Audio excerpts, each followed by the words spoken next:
pemerintah Kabupaten Semarang bagian timur melakukan langkah untuk mengatasi banjir di sejumlah tempat melalui koordinasi dengan Balai Wilayah Sungai Maluku dan Balai Jalan.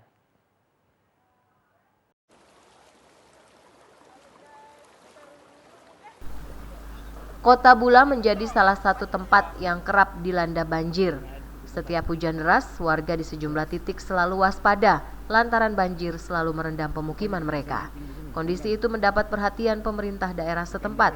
Bupati Seram bagian Timur, Abdul Mukti Keliobas mengatakan telah berkoordinasi dengan Balai Wilayah Sungai Maluku serta pihak terkait lainnya guna mengatasi masalah banjir tersebut.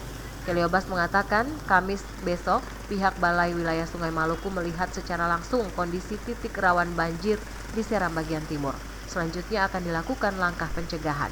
Hal itu disampaikan Abdul Mukti Keliobas saat menerima sejumlah pemuda Bula yang berdemonstrasi di pendopo Bupati Seram bagian timur Selasa siang.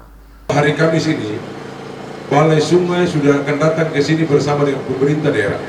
Saya juga minta projong dan lain-lain untuk kita buat dulu di sana baik-baik sambil mengurangi dulu kebanjiran. Insya Allah kita menunggu anggaran 2023. Tapi kita tidak bisa biarkan sampai dengan 2023 anggaran turun baru kita bangun. Ini saya sudah lakukan kemarin hari Rabu dengan Balai Sungai, Balai Jalan dan Balai Perubahan. Kita sudah bicara tentang kompleksitas persoalan yang ada di Seram. Abdul Mukti Keliobas mengatakan pentingnya koordinasi dengan berbagai pihak terkait itu mengingat APBD Kabupaten Seram bagian Timur tahun 2022 telah ditetapkan. Sementara masalah banjir butuh penanganan segera. Olehnya itu perlu ada langkah yang harus dilakukan dalam waktu dekat. Dari Bula Seram bagian Timur, kontributor TVRI Mansyur Boynau melaporkan.